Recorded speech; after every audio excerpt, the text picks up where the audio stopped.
Imagine having thousands of dollars in unforeseen health costs and sporadic hospital visits. This is the reality for communities that suffer from environmental racism. Environmental racism is where marginalized minority communities are subjected to significant exposure to pollutants and the denial of natural resources such as clean water and air. Numerous communities are situated in areas where the residents breathe toxic fumes every day. Environmental racism can range from major industries polluting the water to having lead paint release toxins into the air. This affects the health of young children and adults, which changes their lives drastically. A majority of these communities have low incomes, and the residents often cannot afford to live elsewhere. It also doesn't help that housing around huge factories is less expensive. In many cases, private developers are able to construct enormous factories and face little resistance. The fact that is even more devastating is the communities do not receive any of the plant's power or revenue. The community is not involved in any of the decision making, and the plans and policies should be focused around their needs. Environmental racism can be classified as racial discrimination in environmental policymaking and enforcement of regulation and laws. The deliberating target of communities of color for toxic waste facilities. Side effects range from birth defects to high cancer and asthma rates, and significantly high medical bills for people who live by every paycheck. Communities of color all over the world continue to be neglected and disempowered by environmental racism. It affects the physical and mental well-being of all community members. Under excruciating circumstances, communities of colors remain in this cycle of oppression. You don't see huge factories like these located in rich neighborhoods.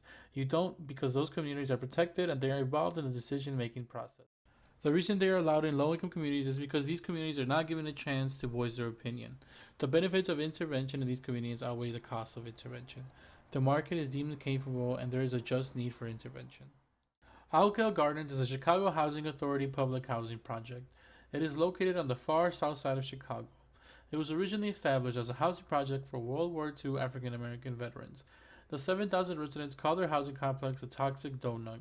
It is called a toxic donut because it sits in the middle of a ring of brownfields and landfills.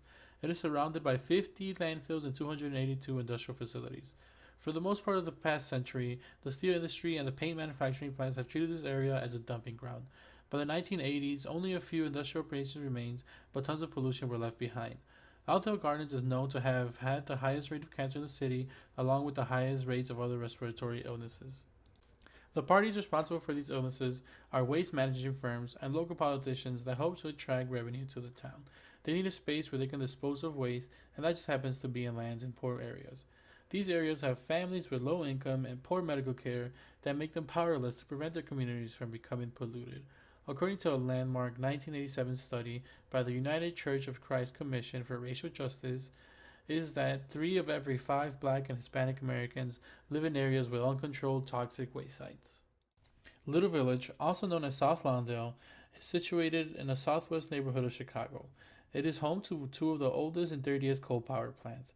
Toxic emissions from the power plants would waft over the sky in the neighborhood. According to a report done in October 2010 by the Environmental Law and Policy Center, pollution from these 2 coal-fired plants has cost the neighborhood and its surrounding communities $127 million per year in hidden health damages. The coal power plants are known to contribute to lung cancer, heart attack, premature death, bronchitis, and asthma, and other respiratory illnesses. Those who live the closest to the coal plants suffer the most from these diseases. According to the same study, both Crawford and Fisk have caused more than 40 deaths, 720 asthma attacks, and 66 heart attacks annually. The coal plant itself does not even provide energy for the neighborhood. It ships all that power has created into other states, while the pollution and the negative side effects stay in Little Village. Politicians and major industries should not be allowed to operate around low-income communities. A call to action is essential so that the communities can be involved in the decision-making process. By doing so, they can enforce zoning and land use policies to shut down these major pollutants. By being involved in the decision-making process, the community can reclaim spaces that were meant to oppress them. By reclaiming spaces, they can turn these toxic sites into parks and facilities that will help the community move forward. A justification for the need of intervention is to promote the general welfare of the public. People are suffering from dangerous illnesses that afflict them their entire lives and ultimately hinder their physical and mental well-being. The power plants are providing nothing for the community except for toxins, and that shouldn't be swept under the rug by any government or governing power.